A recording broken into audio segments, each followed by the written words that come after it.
Hey everyone, I've just finished reading this book, which is actually one of my daughter's books, Amazing Muslims Who Changed the World by Burhana Islam.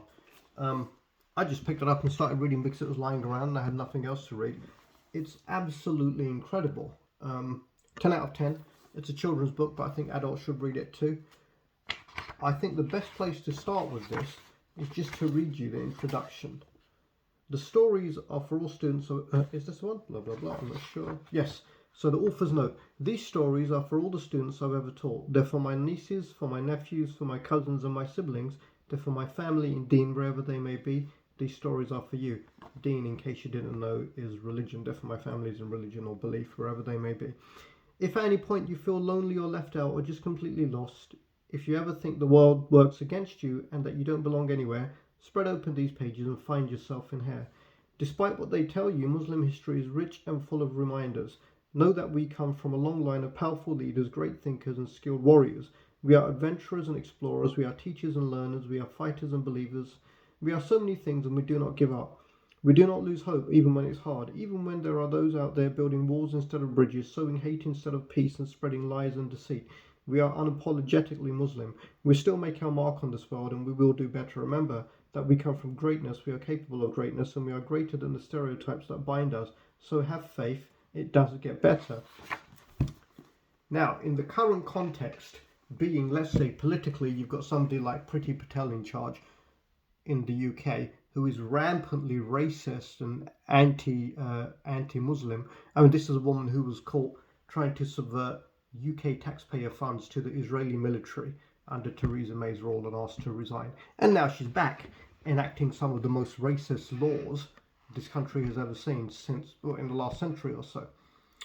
So, being Muslim at the moment is not easy. There's plenty of stories in here because each story in here is a profile of somebody famous. So, for example, just flick through, there's some amazing ones. Noor Inayat Khan, who was an Indian princess and a British spy who died early in the Second World War. Dr. Abdul Kalam, and some older people as well.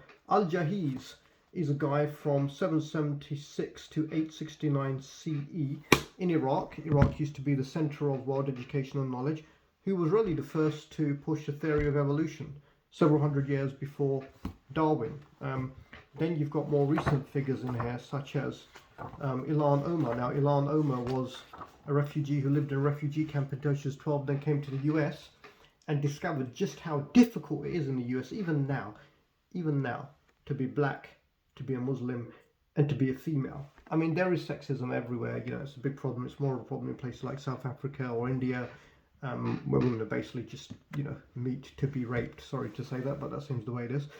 But then to be black, I mean, there's another, and Ilan Omar, obviously the first Muslim woman ever to sit in the House of Representatives or to wear a headscarf. Amazing. Some really amazing people in here. Cat Stevens, a guy called Al-Khwarizmi, who was a mathematician so long ago, and his book was called Al-Jabir, that hundreds of years later, algebra comes from the book Al-Jabir, it's based on that, and algorithms are based, which mean difficult mathematical problems generally, are based on his names, Al-Khwarizmi. It's fascinating, it really is. You've got, if I just go to the contents page,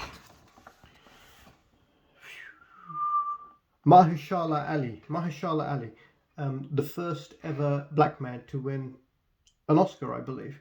Yep, in America. Muhammad Ali, we all know who that is. And all these, in Islam, it's surprising. You have all these women who were world leaders, who were famous warriors, who did all kinds of stuff. More recently, you've got Malala Yousafzai, of course. G. Willow Wilson, American woman who writes superhero stories, decided to convert to Islam in the early 2000s. Wrote a book called Kamala Khan about a superhero. Thought it would be absolutely rejected because living in America, she was aware of the racism, even though she's white. Became a bestseller. So there you go. Obviously, the guy who built there's so many people in it. It's quite amazing. I read it over 2 days, so it's kind of gone in quickly. I didn't know this. Rumi, still the best-selling poet in America. Fatima, where's that Fatima lady? I've forgotten her full name. Fatima Alfiri founded the world's first university.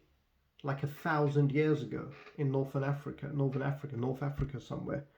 The first university ever to give people degrees. Some of the world's most famous scholars studied in her university, a university founded by a woman in Africa. Well, that doesn't seem right.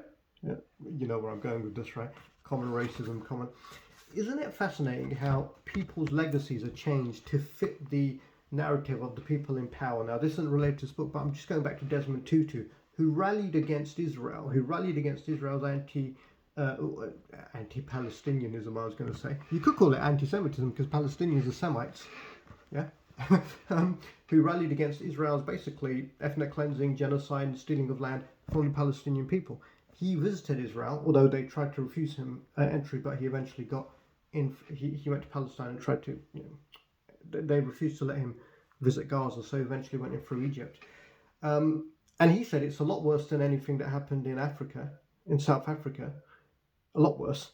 And then you've got these fucking hypocrites like Keir Starmer, who echoes the message of somebody like Corbyn just to get into power. No better than Boris Johnson. Boris Johnson didn't believe in Brexit, but then he thought, if I pretend I believe in Brexit, I can get the keys to number 10, woohoo, and throw legal parties and, create some more single mothers and generally be the sick, fucking, pathological, lying motherfucker that I've always been. I hope you're watching, Boris.